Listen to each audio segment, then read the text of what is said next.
La Fédération régionale des maisons familiales de Nouvelle-Aquitaine est composée, en réalité de 54, maisons familiales, qui, couvrent le territoire de Nouvelle-Aquitaine et ainsi que de 7 fédérations départementales et territoriales. Le rôle de la fédération régionale est d'être garant des valeurs et de la politique du mouvement national. Un rôle prépondérant de notre, fédération est d'accompagner les maisons familiales dans leur quotidien, notamment par rapport au développement de l'offre de formation par voie scolaire, apprentissage ou professionnel. On les accompagne sur le dépôt et le suivi des demandes de subventions, de financement qui permettent d'assurer le quotidien.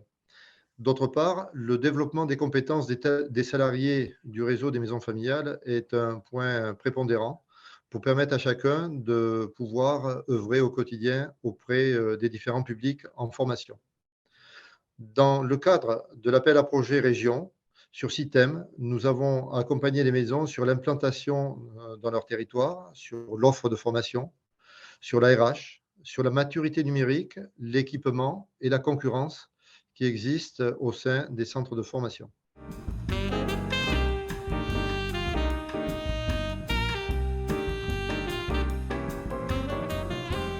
Un état des lieux, déjà peut-être des outils à disposition. Donc, nous avons un premier outil sur un plan national qui s'appelle Gestibase, qui est une plateforme de gestion plutôt logistique de l'ensemble des acteurs. Ensuite, nous avons à ce jour une plateforme qui s'appelle Walter, développée par Claroline. Et puis, on s'aperçoit aussi au niveau des compétences qu'au niveau des équipes, au niveau des salariés, les niveaux sont très hétérogènes. Et comme on peut s'y attendre aussi, des équipements ou des taux d'équipement hétérogènes dans les maisons familiales, avec quelques maisons familiales en zone que l'on pourrait dire blanche pratiquement. Hein. Voilà, avec pour les salariés des compétences à renforcer par de la formation, par de l'expérimentation.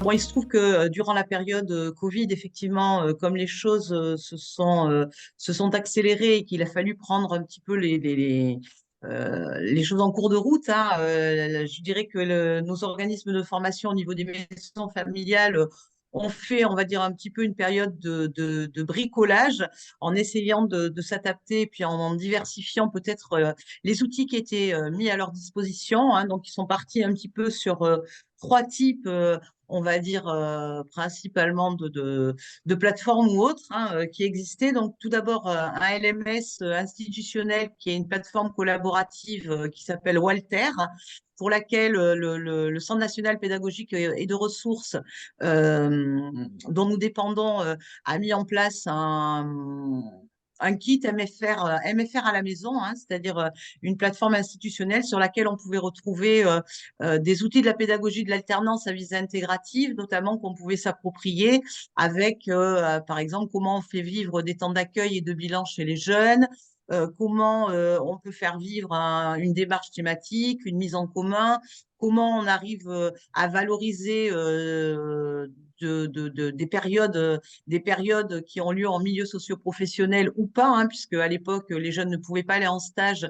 Donc, effectivement, ils ont fait un peu l'école à la maison avec la mise en place de situations professionnelles. Donc, voilà, donc ça, c'était le premier outil qui a été utilisé, mis à disposition des maisons familiales de manière gratuite pendant à peu près 6 mois.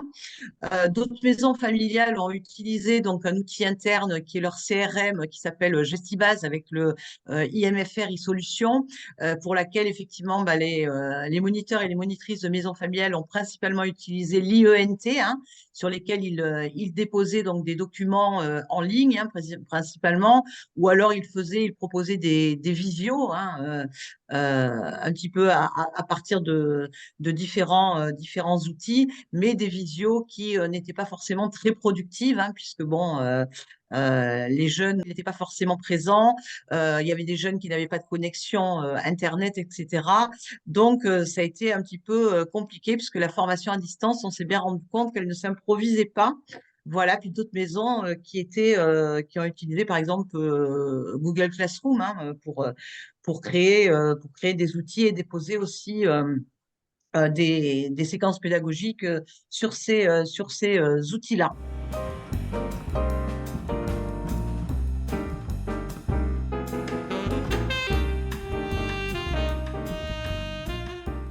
Nous avons intégré dans notre catalogue de perfectionnement une session pédagogique sur comment intégrer nos outils pédagogiques avec le numérique.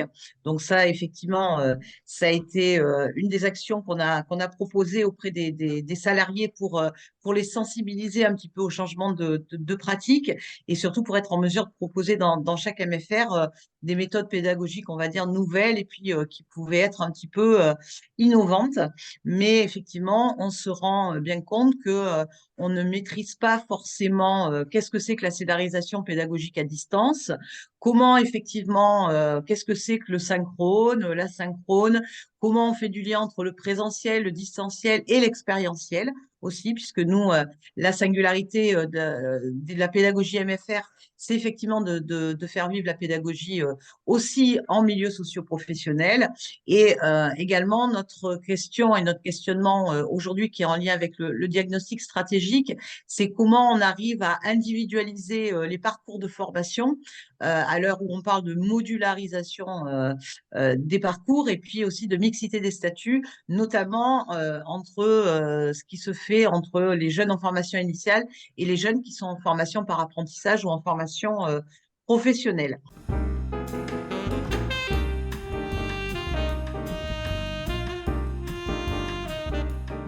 Certaines maisons familiales sont engagées, comme vous le savez, dans le diagnostic stratégique, donc qui passe au volet 2 sur la digitalisation des organismes de formation. Et donc, bien évidemment, ils sont à la recherche, effectivement, de pouvoir, non seulement il y a deux volets, il y a l'équipement, hein, effectivement, les équipements, comment effectivement on passe au numérique en faisant en sorte que tout le monde puisse avoir accès aux équipements, hein. On a des jeunes, des apprenants qui n'ont pas accès à Internet, qui n'ont pas d'ordinateur, qui ne sont pas équipés. Il y a des maisons familiales qui n'ont pas encore la Wi-Fi ou pour lesquelles les connexions sont instables. Donc ça, c'est déjà une chose. Et puis, j'ai envie de dire aussi que du côté des personnels, il y a une maturité numérique qui est forcément très différente, hein. On a des équipes qui sont innovantes avec des jeunes, on va dire, qui effectivement s'expérimentent et puis expérimentent des choses, hein, des outils, hein, des learning apps, des Padlet, du WooClap, du Kahoot, du Geniali, du Canva, bon voilà, des outils et puis d'autres collègues qui en sont au balbutiement. Donc c'est comment on peut accompagner aussi ces équipes, hein.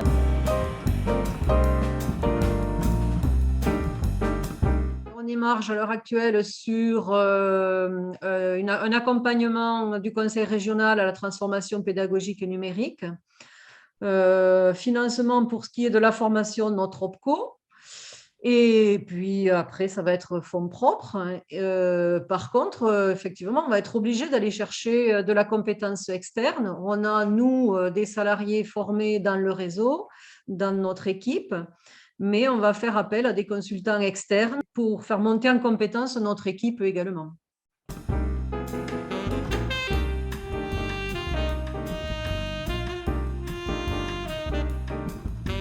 Souhaitons intégrer le FOD justement pour monter en compétences et puis aussi mieux appréhender les changements et les évolutions du digital. Déjà, et aussi intégrer une communauté de partenaires afin de pouvoir échanger sur nos problématiques, nos questionnements, et puis également pouvoir mutualiser les pratiques, voilà, tout ce qu'on peut rencontrer aussi sur le terrain afin de mieux appréhender et puis accompagner les maisons après sur le terrain.